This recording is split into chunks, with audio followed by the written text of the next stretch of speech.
Tuhan Yesus baik, amin. Oleh karena kebaikannya kita ada di sini semuanya. Ya saudaraku, bersyukur kepada Tuhan dan biarlah malam ini semua kita diberkati Tuhan.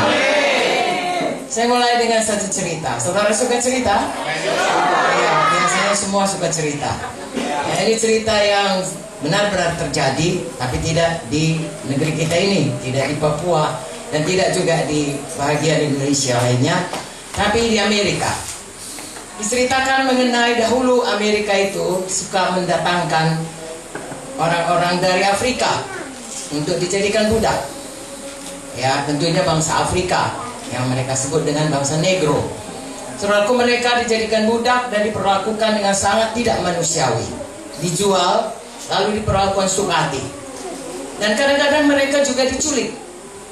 Demikianlah terjadi pada satu hari di pasar di mana ada penjualan budak. Seorang gadis yang sebenarnya adalah putri dari ketua suku. Jadi seorang yang bangsawan lah, dari tempat dia berasal di Afrika, diculik dan dijual ke Amerika. Sudah dibawa naik kapal, tentunya lebih jauh daripada Manokwari Sentani. Dari Afrika sampai ke Amerika, melewati lautan Atlantik dan lain sebagainya. Akan banyak yang mati di tengah jalan, tapi dia berhasil lah, saudaraku, sampai lalu mau dijual. Saudaraku, dia seperti hewan, ya, atau seperti barang, ditontonkan, dilelang. Siapa mau beli dengan harga paling besar, itulah yang mendapatkan dia dan menjadikan dia budak. Dia sudah sebagai seorang hamba yang tidak ada harganya sama sekali. Dia marah sekali karena dia memang seorang putri bangsawan di negerinya, dan dia diculik dan diperlakukan seperti itu. Jadi menantang setiap orang, tapi dia diikat dengan rantai dan tidak ada sedikit pun dayanya untuk membela diri. Dimulailah dilelang, $1, $2, terus. Lalu seorang hamba Tuhan lewat di situ. Dia kasihan melihat gadis ini, sangat kasihan, tetapi dia tidak banyak uangnya. Begitupun dia coba mau menyelamatkan gadis ini. Lalu dia ikut menawar dengan maksud untuk membebaskan si gadis ini. Ditawarlah sampai sehabis-habis sanggup uangnya yang ada, dan itulah harga yang paling mahal waktu itu. Ditawarlah, saudaraku, dia dengan harga sedemikian yang sebenarnya tidak pernah sedemikian tingginya, karena orang selalu menaikkan lagi, sampai akhirnya dia habis uangnya. Itulah terakhir, dan diberikanlah kepadanya. Diberikanlah gadis ini dengan surat-suratnya, dengan kuncinya, daripada tali rantainya itu, dan dikatakan, oke, milik kamu.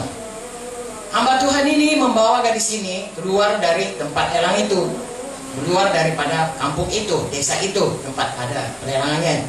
Tahukah saudara, sampai dia di batas kampung itu, dia katakan kepada gadis ini surat, tandanya kamu sudah milik, sudah tidak lagi budak, sudah dibeli, tidak lagi milik daripada yang menjual itu, pelelangan itu. Dan kamu, ini kunci daripada rantainya itu, dan kamu sekarang bebas, boleh pergi kemana saja, karena tidak ada lagi yang bisa membuat kamu menjadi budak. Kamu sudah, saya bebaskan kamu. Gadis ini sebenarnya marah sekali pada waktu hamba Tuhan itu membebaskan dia, membeli dia. Dia pikir ini Tuhan yang pasti lagi mau memperhamba aku. Dan sampai kemudian dia dengan marah, dia ludahi muka pendeta ini. Pendeta ini diam saja, saudaraku, karena dia tahu memang benar-benarlah gadis ini sudah sangat tertekan, diperbudak seperti itu. Dan dia bebaskan, dan dia katakan demikian. Lalu gadis ini dengan terbata-bata berkata, Tuhan belikan saya untuk bebaskan saya. Iya, kata pendeta ini, saya beli untuk membebaskan kamu. Saya bermaksud, Tuhan tebus saya untuk bebaskan saya. Iya, bukan untuk menjadikan saya budak, tidak, supaya kamu bebas. Sekarang kamu boleh pergi seluruh Amerika, kemanapun kamu sudah bebas. Tolong saudara, gadis itu berlutut, kemudian dia peluk kaki hamba Tuhan itu. Dia katakan, Tuhan, seumur hidupku aku hambamu. Haleluya. Kalau tadi dia tidak mau diperbudak, sekarang dengan sukarela dia mau menjadi budak. menghambakan karena dia tahu Tuhan yang dia sekarang diserahkan hidupnya, Tuhan yang mengasihi dia, bahkan menebus dia. Apakah artinya cerita ini, saudaraku? Ada seorang Tuhan yang jauh lebih baik daripada hamba Tuhan ini, namanya Tuhan Yesus. Haleluya. Dia bukan hanya menebus dengan sehabis-habis uangnya, sehabis-habis nyawanya. Karena tidak ada pengampunan dosa kepada manusia tanpa penumpahan darah. Itu sebabnya dia disalib. Saudaraku, di bawah kolong langit ini tidak ada nama lain di mana kita bisa selamat kecuali nama Yesus. Yesus sudah membayar lunas hutang kita, dan sekarang kita sudah bebas. Apakah artinya bebas bagi kita? Sekarang saya mau ceritakan lagi satu cerita. Saudara mau dengar cerita? Tapi ini cerita kita. Kalau tadi ceritanya sesungguhnya yang ada hubungannya dengan prinsip Alkitab. Sekarang cerita Alkitab. Saya mulai dari kitab Kejadian pasal 1 dan pasal 2. Nanti sambungannya kitab yang terakhir, Wahyu yang terakhir, Wahyu 21, 22. Saya cerita saja. Nanti saudara sudah sering mendengar cerita ini. Bagaimana Tuhan menciptakan dunia ini? Berapa hari diciptakannya? 6 hari. Hari ke-7 dia berhenti. Nah, pada waktu dia ciptakan dunia ini, semua kita tahu Tuhan berkata, indah, baik sekali. Saya baca Kejadian 1 ayat 31. Maka Allah melihat segala yang dijadikannya itu sungguh amat baik. Kalau dikatakan baik pun sudah baiklah itu. Sungguh baik, baik. Amat baik, baik. Tapi sungguh amat baik, wah itu sudahlah luar biasa baiknya. Begitulah Tuhan menciptakan dunia ini. Amin. Lalu dia ciptakan manusia. Kejadian 21, Kejadian 1 ayat 28. Dia ciptakan manusia segambar dengan dia. Saya baca saja. Saudaraku, berfirmanlah Allah, baiklah kita menjadikan manusia menurut gambar dan rupa kita, supaya mereka berkuasa atas ikan-ikan di laut, burung-burung di udara, atas ternak, atas seluruh bumi, atas segala binatang melata yang merayap di bumi. Maka Allah menciptakan manusia itu menurut gambarnya, menurut gambar Allah diciptakannya dia, laki-laki dan perempuan diciptakannya mereka. Allah memberkati mereka, dan Allah berfirman kepada mereka, beranak cuculah, bertambah banyak, penuhilah bumi, taklukkanlah itu, berkuasalah atas ikan-ikan di laut, burung-burung di udara, dan atas segala binatang merayap di bumi. Inilah kejadiannya, Tuhan menciptakan langit dan bumi dengan segala isinya, termasuk manusia. Amin. Manusia diciptakan, kalau kita lihat dari ayat-ayat ini tadi, baik sekali, diciptakan segambar dengan Tuhan. Tuhan itu mulia, percayakah saudara? Makanya manusia pun mulia, begitu mulia sehingga tabus. Tahu arti tabus? Tabus artinya tanpa dosanya. Telanjang pun dia mulia, saudara. Gitulah mulianya. Pada waktu dia berdosa, kita baca saudaraku, kehilangan kemuliaan Allah. Roma 3:23 berkata, semua manusia sudah berdosa dan kehilangan kemuliaan Allah. Nah, Tuhan menciptakan manusia ini baik sekali, sungguh amat baik, mulia, segambar dengan dia, kudus, suci, mengasihi. Semua atribut ataupun kodrat ataupun sifat daripada Tuhan ada pada manusia. Pertama, Adam dan Hawa. Amin. Dikatakan berkuasa atas seluruh bumi, atas binatang. Kita baru mendengar mengenai coronavirus, ya. Pernah kalian dengar? Bisa mati, ya. Padahal itu binatang kecil, virus tidak nampak dengan mata, bisa membunuh. Di sini dikatakan manusia harus berkuasa. Tidak bisa binatang membunuh, apalagi kuman kecil. Tetapi mengapa itu jadi? Karena dosa. Pada waktu manusia berdosa, kita tahu ceritanya, saudaraku, bagaimana manusia itu disuruh, Kejadian 2, hanya untuk menjaga, memelihara Taman Eden. Semua boleh dimakan, kecuali satu, pohon pengetahuan baik dan buruk. Mengapa? Apakah Tuhan, setan, saudaraku, menipu manusia, mengatakan, tengoklah Tuhan itu pelit sekali, masa kan nggak dikasih? Padahal saudaraku, tidak mungkin Tuhan pelit, semua boleh, yang satu itu tidak boleh. Karena Tuhan mau kita tahu baik dan jahat dari Tuhan. Kalau kita tahu dari pengetahuan kita, maka saudaraku, kita rasa kita saja yang benar, padahal menurut Tuhan belum tentu benar. Itu sebabnya saudaraku, Tuhan minta kita bergantung kepadanya. Hanya itu diminta Tuhan. Dari semua saudaraku Tuhan sediakan sangat baik. Tuhan minta kita patuh, percaya, patuh kepadanya, bergantung kepadanya. Tapi Adam dan Hawa kemudian melanggar firman Tuhan, manusia jatuh kepada dosa, saudaraku, hilang semua gambaran Tuhan itu. Manusia terkutuk, kita membaca dalam Kejadian 3, ya, manusia terkutuk dan bumi juga terkutuk. Sehingga manusia berjerih payah, bersusah payah untuk, saudaraku, kadang-kadang kita, bukan kadang-kadang lah, hampir semua manusia, ya, semualah saya katakan manusia, dari mulai lahir sampai kita mati, sibuk hanya untuk cari makan. Bagaimana supaya cukup makan? Padahal di Taman Eden nggak perlu cari makan, disediakan Tuhan dengan sangat baik. Begitulah akibat dosa. Sampai kemudian bukannya manusia tambah baik. Sekali dia Adam dan Hawa memilih untuk melawan Tuhan, keturunannya juga demikian. Dia punya anak Kain, dibunuhnya adiknya. Seterusnya, sampai pada zaman Nabi Nuh, Tuhan berkata, menyesal aku menciptakan manusia, karena kejahatan mereka sudah demikian sehingga dimusnahkan dengan banjir. Lalu kemudian Nuh mendapat kasih karunia, lalu Nuh juga, saudaraku, sesudah dia lepas dari banjir itu, mulai lagi berdosa, anaknya kena kutuk lagi. Sampai kemudian ada seorang keturunannya namanya Nimrod, mendirikan menara sampai mau mengatasi ke langit. Jadi manusia berdosa mulai dari Adam dan Hawa sampai sekarang ini. Tidak ada yang tidak berdosa. Puji Tuhan, kalau kita baca lagi kejadian ini, Tuhan berkata, nanti akan ada manusia, bukan manusia, Tuhan Yesus yang akan datang, di mana dia adalah keturunan daripada Adam dan Hawa, dia anak Daud yang akan menghancurkan kuasa setan. Tetapi setan, saudaraku, membawa dia pada penghukuman di kayu salib, karena tanpa ditumpahkan darah, tanpa dia disalibkan, tidak ada yang dosa kita bisa diampuni. Itu sebabnya, saudaraku, kita melihat bagaimana kita semuanya harus bersungguh-sungguh hati, seperti anak gadis tadi. Kalau kita diperbudak setan oleh karena dosa, semua, sebab firman Tuhan berkata dalam buku Roma, kepada siapa kita taat, dialah yang memperhamba kita. Kalau kita taat kepada dosa, selalu hidup dalam dosa, kita hamba dosa. Kalau kita taat pada kebenaran, kita hamba kebenaran. Kita melihat manusia selalu hatinya cenderung kepada dosa, sehingga manusia sebelum ketemu dengan Yesus semua hamba dosa.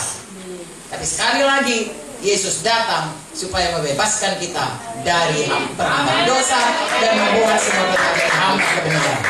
Dan sama seperti yang kita lihat tadi, kita sesudah kita dibebaskan oleh darah Yesus dan kita percaya kepada Yesus, kita terima Yesus, kita mau menjadi hamba Yesus dengan sukacita,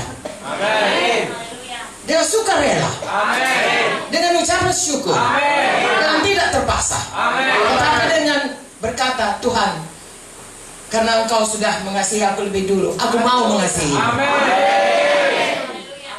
Kadang-kadang kita lupa, saudaraku, ya, seperti saya katakan tadi, Tuhan sebenarnya menciptakan kita sangat baik. Ya, hanya dosa yang membuat kita jatuh dalam kutuk dosa itu, saudaraku. Itu yang kita lihat, penyakit, kemiskinan dan lain sebagainya, ya, terikat dengan bebas, narkoba dan sebagainya. Itu dosa semua dan kutuk dosa. Dan bagaimana kita, saudaraku, satu dengan yang lain tidak bisa bersahati. Kain dengan Abel, saling dia membunuh adiknya. Kemudian, saudaraku, kita lihat lagi sampai akhirnya Tuhan Yesus datang dan Tuhan Yesus berkata, Yohanes 3:16, begitu besar kasih Allah kepada bumi ini, ya, dia memberikan anak yang tunggal Tuhan Yesus untuk menebus kita, supaya barang siapa yang percaya tidak binasa, beroleh hidup yang kekal. Nah, siapa yang beroleh hidup kekal, hidupnya itu bebas dari kutuk dosa, bebas daripada perhambaan dosa, menjadi milik Tuhan, anak Tuhan, warga negara sorga, dan dia punya, ya, seperti hamba yang dibebaskan tadi, dia punya tugas di bumi ini. Sebab kalau misalnya hanya bebas dari dosa saja, bebaskan dari perhambaan dosa, begitu kita terima Yesus, ya kita diangkat saja ke sorga, mati saja ya. Ngapain kita di bumi? Ada tugas kita di bumi ini. Seperti hamba yang dibebaskan tadi, dia siap untuk melayani tuannya dengan sukacita. Kita juga siap untuk menyambut masuk Tuhan. Untuk apa kita di bumi ini? Dengan singkat saya katakan sebagai cerita yang pertama tadi, Tuhan menciptakan kita segambar dengan Dia. Tuhan menciptakan kita berkuasa di bumi ini. Dan satu lagi, Tuhan berkata kita mesti memenuhi bumi, beranak pinak. Secara badani, tapi terutama secara rohani. Kenapa saya katakan secara rohani? Karena sebenarnya Tuhan, Dia tidak mau rencananya gagal. Ya, kalau kita rencana kita gagal, kita bikin rencana B. Kalau nggak bisa B, C. Tuhan, dia Tuhan yang berkuasa, tidak pernah berubah, kasihnya kekal, kuasanya kekal selamanya. Jadi dia merencanakan Taman Eden, manusia tidak berdosa, dan dia datang ke Taman Eden bersekutu dengan manusia. Dan Tuhan pulihkan itu di dalam Yerusalem baru. Amin. Jadi antara kejadian 1, kejadian 2, Tuhan menghendaki manusia tinggal bersama Dia di Taman Eden, sampai Wahyu buku terakhir 21-22, Tuhan kembali membuat Yerusalem baru, di mana manusia yang sudah ditebus kemudian dibangkitkan kembali seperti Tuhan Yesus, gambar dengan Tuhan, dan kemudian tinggal di kota di mana tidak ada lagi dosa, karena setan sudah dicampakkan ke dalam lautan api selama-lamanya, dan Tuhan tinggal di situ. Nah, saudara baca Wahyu 21, Wahyu 22. Saya baca sedikit saja ya. Wahyu 21. Saya dan saudara sekarang ada di antara Eden dan Yerusalem baru. Dan untuk itu saya dan saudara harus melayani Tuhan dengan sukacita. Ada rencana Tuhan bagi hidup kita yang kekal, dan kita melaksanakannya dengan sukacita. Haleluya. Langit baru dan bumi baru, Wahyu 21. Lalu aku melihat langit yang baru, bumi yang baru. Langit yang pertama, bumi yang pertama telah berlalu, laut pun tidak ada lagi. Aku melihat kota yang kudus, Yerusalem baru, turun dari sorga, dari Allah yang berhias, baikkan pengantin perempuan berdandan untuk suaminya. Lalu aku mendengar suara nyaring dari tahta itu berkata, lihatlah, kemah Allah ada di tengah-tengah manusia, dan Ia akan diam bersama-sama dengan mereka. Mereka akan menjadi umatnya, dan Ia akan menjadi Allah mereka, dan seterusnya. Jadi Yerusalem baru, ya, seperti Taman Eden yang diciptakan Tuhan, tetapi dirusak oleh dosa. Tuhan menciptakan Yerusalem baru. Kemudian di situ ada umat Tuhan, ada Tuhan ada bumi baru, langit baru yang bebas dari dosa. Saudaraku, kita melihat ada longsor, ada ini, ada itu. Kalau kita lihat itu semuanya manusia yang, ya katakanlah dia menebang hutan. Kalau kami di sana, saudaraku, ya hutan-hutan lindung itu ditebang, longsor, ratusan orang mati. Jadi karena dosa. Ya, kenapa orang, saudaraku, mau narkoba? Kenapa orang mau seks bebas? Kenapa orang mau berjudi, minum keras dan lain sebagainya? Karena dia tidak kenal jalan yang benar. Semua manusia merindukan sesuatu yang membuat dia bahagia, karena memang diciptakan untuk bahagia. Di Taman Eden manusia diciptakan untuk bahagia, untuk puas dengan Tuhan. Lalu dalam hidup yang di dunia yang sudah terkutuk dan penuh dosa, saudaraku, sesudah pun kita terima Yesus, kita ada di tengahnya, kita, saudaraku, bisa masih tergoda untuk mencari, ya, kalau kita sudah selamat kita tahu jalan keluarnya. Tapi kalau belum kenal Yesus, kita pikir ada satu kerinduan dalam hati kita untuk menemukan kebahagiaan, kesenangan. Itu memang naluri yang manusia, karena diciptakan seperti itu. Tuhan itu baik, Tuhan itu indah, Tuhan itu sukacita, Tuhan itu mengasihi. Naluri dari dalam ada. Tetapi karena memang sudah dalam kutuk dosa, dalam sekeliling orang berdosa, dan masih ada setan yang belum dilemparkan ke neraka dan belum habis masa kontraknya, saudaraku, di bumi ini, ya, maka dia masih bisa menipu manusia. Dia bapak pembohong dari mulanya, kerjanya hanya mencuri, membunuh, dan membinasakan, sehingga manusia tertipu. Dia pikir, aku gak mendapatkan kasih dalam rumah tanggaku, cari selingkuhan, saudara. Aku ini gak tahan lagi, ini jalan yang cepat, mau fly, cari narkoba. Aku supaya cepat kaya, main judi, bukan makin kaya, makin hancur, saudara. Nah, Satu-satunya jalan keluar kembali lagi itu perbudakan dosa yang memang terjadi pada waktu manusia memilih untuk mendengarkan apa kata setan. Tapi satu-satunya lagi jalannya, Yesus datang membebaskan kita. Amin. Dan sesudah kita bebas, mari ikut Dia dengan sukacita. Mari layani Dia. Amin. Sesuai dengan apa yang dikehendaki dalam hidup kita.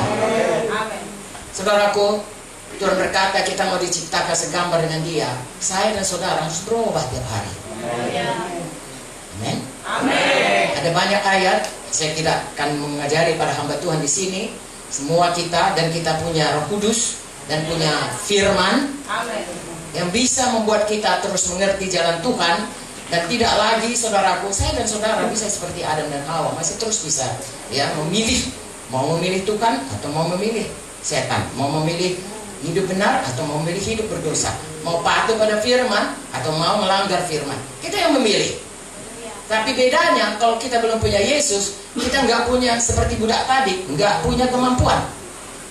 Tapi kalau kita sudah dibebaskan oleh Yesus, ada Roh Kudus dalam kita yang berkata, jangan anakku, jangan, ikut Yesus, jangan matikan itu.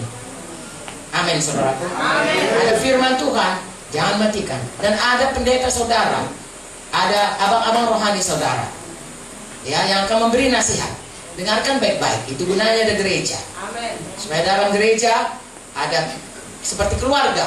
Amen. Ada bapak, ada ibu, ada yang memelihara, bertanggung jawab, ada saudara-saudara, di mana kita saling menolong, saling membantu, saling mendoakan, sehingga dengan demikian gereja itu membuat kita semua bertumbuh dengan baik. Amen. Saya berubah, saudara-saudara saya dalam berubah, makin hari kita makin dikuduskan, makin berjalan kebenaran, makin menjadi seperti Yesus. Seperti nyanyian keren tadi, saya siap pulang kepada Tuhan Yesus. Bagaimana siapnya? Karena kita mau menjadi Tuhan seperti Tuhan Yesus, maka kita tiap hari berubah, tiap hari. Itulah tandanya kita siap. Haleluya. Seperti gadis yang dilepaskan tadi, karena dia sayang sama Tuannya, sukacita dia, saudaraku. Menyenangkan Tuhan. Bagaimana menyenangkan Tuhan? Menyenangkan Tuhan, mematuhi Tuhan. Bagaimana mematuhi Tuhan? Tuhan mau kita segambar dengan Dia. Mari berubah tiap hari. Amin. Saya tidak akan menceritakan begitu banyaknya ayat dari mulai Kejadian sampai Wahyu mengenai semua kita bisa berubah. Amin. Saya sudah mengikut Tuhan kira-kira sekian puluh tahun, saudaraku. Ya, waktu saya mula-mula mengikut Tuhan dengan hari ini, saya jauh berubah. Minggu yang lalu dengan hari ini pun saya jauh berubah. Selama saya naik pesawat pun saya jauh berubah. Ya, saya naik pesawat, saudaraku, tengah jalan goncang-goncang, saya bilang, Tuhan Yesus, kalau Tuhan Yesus berkata pada gelombang di laut Galilea, diam, tenanglah, tenang dia. Sekarang Tuhan Yesus ada dalam hatiku. Marilah Tuhan, diamlah engkau. Semua turbulensi semua ini, capek kurasa begini jauh kalau goyang-goyang.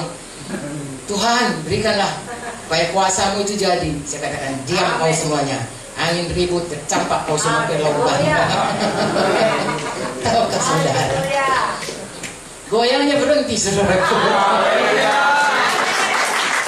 Dan saya makin berubah, makin sayang sama Tuhan. Amin. Saya bilang, Tuhan, tidak ada satupun yang Engkau tidak berikan yang terbaik untuk kami. Terima kasihlah Tuhan. Ajarilah saya untuk lebih lagi ya mengasihimu. Jadi tiap hari kita berubah. Amin. Amin. Dan satu lagi, kita diberi kuasa, saudaraku. Kalau dulu kita, kalau orang Medan bilang ditokoh-tokohi, ya. Apa itu? Ditipu-tipu. Beda tipu-tipu. Ditipu-tipu ya sama setan, karena dia memang penipu. Sehingga kita merasa kita tidak punya kemampuan, tidak sanggup untuk melawan keadaan yang menimpa kita, atau melawan dosa, atau melawan segala sesuatu yang dibawa di dunia ini, masih dibawa dosa, bawa kutuk dosa, dan dibawa perhambaan setan. Kita rasa kita tidak mampu, padahal firman Tuhan berkata kita dipulihkan, bahkan kita bisa mengusir setan. Amin. Kalau kami di daerah Karu, saudaraku, ini adik saya, saudaraku, saudara-saudara saya, ya. Kami sudah ada 40 tahun kali nggak ketemu, ya. Karena taman SMA, ya, jadi saya paling bungsu. Dan kemarin, saudaraku, baru ketemu. Ya. Ada namanya di sana begu ganjang, ya. Takut semuanya. Begu ganjang itu, begu itu artinya hantu. Ya, ganjang itu tinggi, jadi mereka bilang kalau nampak dia tinggi, Anak-anak pun takut, saudaraku. Orang tua pun takut, apalagi anak-anak.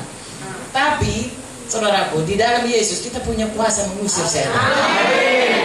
Sekarang bukan anak-anak Tuhan yang takut sama begu ganjang yang takut. Ya, kalau kita kebaktian seperti ini, kalau ada mereka yang mau ada acara mau memanggil begu itu, dukunnya berkata, ya, itu Pak Munte datang tidak. Kalau Pak Munte datang, nanti begunya tidak. Bukan Pak Muntenya, saudaraku, anak-anak Tuhan sudah punya kuasa sekarang di bumi ini. Tidak bisa. Saudara sakit, saudara berdoa dalam nama Yesus, Tuhan menjawab. Hidup Yesus, saudara sembuh. Kudus hidupkan tubuh kita yang fana. Saya sudah 77 tahun, saudaraku, ya. Umur 30 tahun, saya sakit, saudaraku, saya jantung. Ya, dokter bilang saya harus taruh pacu jantung. Bayangkan, sudah 47 tahun yang lalu, ya. Tidak pernah itu dipasang, saudaraku. Saya masih sehat sampai sekarang. Saya bersyukur. Kenapa? Karena Yesus berikan kuasa. Kuasa Yesus bekerja dalam kita. Haleluya. Dan satu lagi dikatakan kita harus beranak pinak, ya, memenuhi bumi. Tahukah saudara, Tuhan bermaksud anak kita banyak. Kalau orang Batak dia anaknya 33 orang. Baranak 10 orang, Marboru 10 pitu katanya. Begitulah maksudnya supaya banyak keturunan, itulah yang paling baik. Tapi yang kalau misalnya anak kita secara badani dia tidak ikut Yesus, kita akan berpisah dengan dia selama-lamanya. Amin. Amin. Makanya kita harus mengajari anak kita supaya dia sungguh-sungguh ikut Yesus. Amin. Di bumi ini anak kita, nanti di bumi baru tetap anak kita. Amin. Maksudnya sama-sama kita di sana. Amin. Tapi selain anak badani, Tuhan juga mau kita punya anak rohani memenuhi bumi. Amin. Makanya Tuhan berikan perintah agung. Amin. Jadi saya dan saudara harus beritakan Injil. Amin. Yesus itu Tuhan. Amin. Siapa percaya jadi anak Tuhan. Amin. Bagi kita itu jadi anak rohani. Makin banyak kita memenangkan jiwa, makin banyak anak rohani kita. Amin. Bahkan Tuhan suruh kita sampai ke ujung bumi. Amin. Bagi kami di Medan, Sentani sudah di ujung bumi. Saudara boleh pergi ke Amerika. Maksud saya, semua kita mari mulai hari ini suka cita. Tidak merasa terpaksa. Kalau nanti tidak kubuat Tuhan marah. Tidak. Tuhan Yesus baik sekali. Bapa di sorga pun panjang sabar. Buktinya saudaraku, masih banyak orang yang melawan Tuhan, masih banyak orang yang menyembah berhala. Tuhan masih kasih matahari, Tuhan masih kasihkan udaranya, Tuhan masih kasihkan bumi ini sisa-sisa yang baik, masih bisa dinikmati kalau dia menyelam di Raja Ampat, ya, atau di mana saja di Bunaken. Mengapa? Karena memang Tuhan baik, dia panjang sabar. Tetapi maksud Tuhan panjang sabar itu supaya semua orang datang pada pertobatan. Itu sebabnya kita harus tahu hati Tuhan, harus suka cita, kita beritakan Injil. Bukan terpaksa, nanti kalau nggak beritakan nanti marah pendeta, bukan, ya, atau marah Tuhan tidak dikasihnya kok, bukan. Karena kita sayang sama Tuhan. Amen. Dia sudah lebih dulu selamatkan kita, dan kita sudah merasakan betapa baiknya Tuhan itu. Sekarang seperti cerita yang pertama tadi, kita sudah dibebaskan Tuhan. Mari kita mengasihi Tuhan. Amen. Mari kita layani dia dengan sukacita. Seluruh hidup kita untuk menyenangkan Tuhan. Amen. Kalau Pak Pendeta bilang, ayo kita menginjil, mari menginjil. Amen. Kalau Bapak Pendeta, karena dia pemimpin kita, berkata, mari kita semuanya mengunjungi, mari mengunjungi. Mengapa? Karena jiwa-jiwa yang sakit, jiwa-jiwa yang perlu dilayani, tidak ada yang tahu jalan keluar, tidak ada tahu bagaimana Yesus bisa menolong kalau kita tidak datang kepadanya. Haleluya. Makanya kita datang. Ya, kalau Pak Munte suka menyanyi begini, kalau orang lain ditolong, saya juga. Ya, pada saudara pun, kalau saya sampai 77 tahun bisa ditolong, saudara pun bisa ditolong. Tapi saya harus bersaksi kepada saudara. Saudara juga bersaksi kepada orang lain. Sehingga kita mengatakannya, saya suka cita mengatakannya, saudaraku. Kenapa tidak suka cita? Kawan-kawan saya, seumur saya 3 orang berkawan, saudaraku, ya, sesama masuk fakultas kedokteran. Satu dari suku Padang, ya, Minangkabau, satu dari suku Karo, ya, satu dari Kristen, satu dari Islam. Ya. Lalu kami berkawan, sama-sama umur panjang sampai sekarang ini. Tapi ada yang sudah pakai tongkat, ada yang sudah pakai kereta roda, dan kemudian dia lihat saya keliling-keliling Indonesia. Tahukah saudara komentarnya? Kaulah yang paling sehat, kaulah yang paling senang, karena kau melayani Tuhan.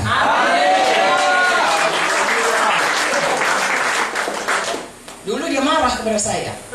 Ya, dia bilang, bodoh, kenapa kau tinggalkan? Karena saya meninggalkan pelayanan, masuk terjun full time ke ini. Saya waktu itu sudah dosen senior di Fakultas Kedokteran USU, ya, paling baik. Seminggu sebelum saya keluar, saudaraku, dibuat kuesioner, dibuat di situ siapa dosen paling baik, siapa dosen paling bagus isi kuliahnya, paling baik penyampaiannya, paling bisa dipakai, istilahnya di perifer, di desa-desa. Semua saya yang paling baik. Saya sudah mau keluar ini, tapi saya belum beritahu. Lalu kemudian mereka katakan, ya, masa enggak ya kamu yang paling baik? Saya pikir terima kasih Tuhan. Jadi kalau saya melayani Tuhan dengan sukacita, orang tidak bisa berkata dia melayani Tuhan karena nggak ada kerjaan yang lain. Saudaraku, kita melayani Tuhan karena kita suka melayani Tuhan. Amin. Amin. Karena kerja Tuhan bukan kerja mocok-mocok. Amin. Kerja Tuhan itu karena kita mengasihi Tuhan. Amin. Saya mengajak saudara semua, baik di Sentani, baik di Manokwari, baik di mana saja di muka bumi ini, baik saudara-saudaraku, ya, kita melayani Tuhan karena kita mengasihi Tuhan. Amin. Karena Tuhan lebih dahulu mengasihi kita, lalu kita merasa sangat berbahagia. Tuhan itu lebih dahulu mengasihi kita, lalu kita pun mau mengasihi Dia. Tidak ada terpaksa. Kenapa kita mau melayani jiwa-jiwa? Seperti tadi, kalau saya ditolong, dia pun bisa ditolong. Amin. Nah, Tuhan tidak pernah membedakan. Tuhan sayang sama semua manusia. Kadang-kadang kita tidak mengerti kenapa Tuhan bisa begitu sayang. Itu orang jahat sekali. Tuhan panjang sabar. Haleluya. Jadi saudaraku, tidak cukup waktu malam ini untuk seterusnya bagaimana kita, tapi 3 perkara pada waktu Tuhan menciptakan manusia. Dia ciptakan segambar dengan Dia. Dia ciptakan kita berkuasa, dan diciptakan kita untuk berkembang biak. Saudaraku, bersyukurlah Tuhan berikan Tuhan Yesus untuk membebaskan kita dari segala kutuk dosa. Satu waktu kita akan pergi, saudaraku, ke Yerusalem baru. Dan sekarang kita belum sampai ke sana. Mari kita kerjakan sungguh-sungguh. Mari kita sukacita berubah tiap hari. Mari kita sukacita tiap hari menyatakan Tuhan Yesus itu baik, kuasanya ada dalam hidupku. Aku tidak bisa ditindak setan, tetapi Tuhan sudah memberikan aku kuasa hidup menang di bumi ini, mengalahkan tipu daya setan dan hidup mengikut jalan Tuhan. Mari kita bawa orang sebanyak-banyaknya supaya dia kenal kepada Tuhan dan hidup baru dalam Tuhan. Tahukah saudara, hidup di dunia ini hanya sebentar. Ya, seperti saya katakan tadi, kayaknya baru kemarin ini orang ini berkata saya lulus universitas. Nanti tengah berkata, adikmu lulus universitas Cendrawasih, ya, Ucok kecil. Saya masih panggil Ucok. Padahal sudah punya cucu Ucok? Belum. Hampir. Ya, tapi kan sepertinya baru kemarin. Ya, sudah lebih 40 tahun. Saya rasanya baru kemarin, saudaraku, tamat SMA. Ya, masih gadis, 17 tahun saya masuk. Loh, kok sekarang sudah 77 tahun? Sebentar saja. Firman Tuhan berkata 70 tahun, 80 tahun kalau kuat. Katakanlah sesudah Nuh dikatakan manusia hidup 120 tahun. Sebentar saja. Dibanding sama kekekalan. Ribuan tahun, jutaan tahun, miliar tahun, tidak henti-hentinya. Hidup di dunia ini hanya sebentar, setitik saja. Tapi yang setitik itu menentukan bagaimana kita nanti di dalam hidup. Mari kita bersungguh-sungguh hati. Haleluya. Saya dan saudara tidak sering jumpa, ya. Tetapi saya percaya saudaraku, ada Roh Kudus mengajari kita. Ada firman Tuhan yang hidup, karena Yohanes 1:1 berkata, pada mulanya adalah firman. Firman itu bersama-sama dengan Allah, dan firman itu adalah Allah. Dan ayat 14 berkata, dia sudah menjelma menjadi manusia hidup di tengah-tengah kita.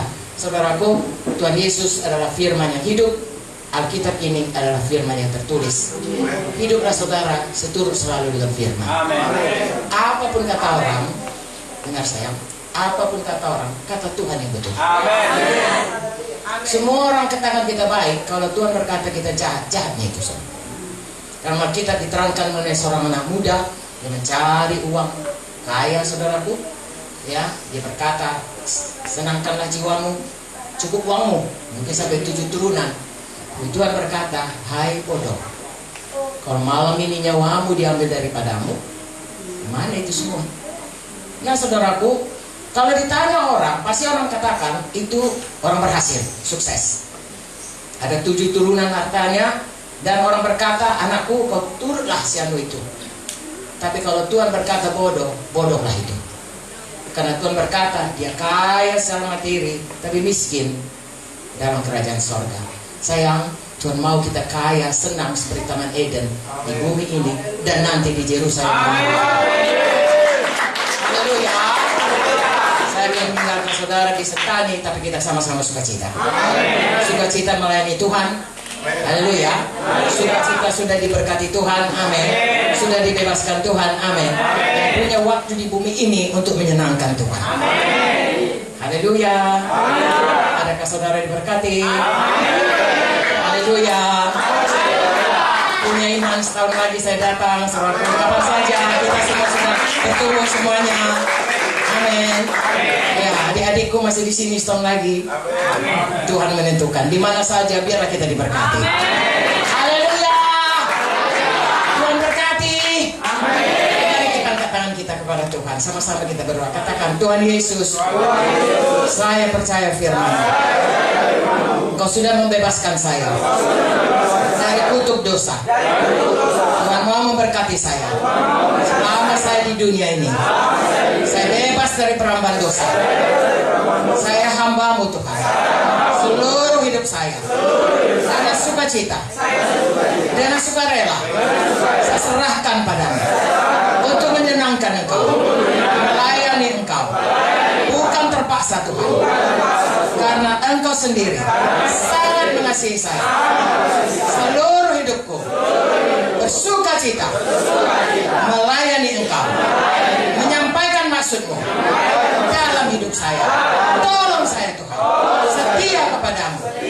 Pimpin saya Tuhan, cari hamba kebenaran sepanjang hidup saya. Dalam nama Yesus saya berdoa. Yang percaya kuat-kuat katakan amin ya. Haleluya. Ya, saya minta Joyce untuk menyampaikannya. Dia lebih mengerti menyampaikannya dari saya, saudara.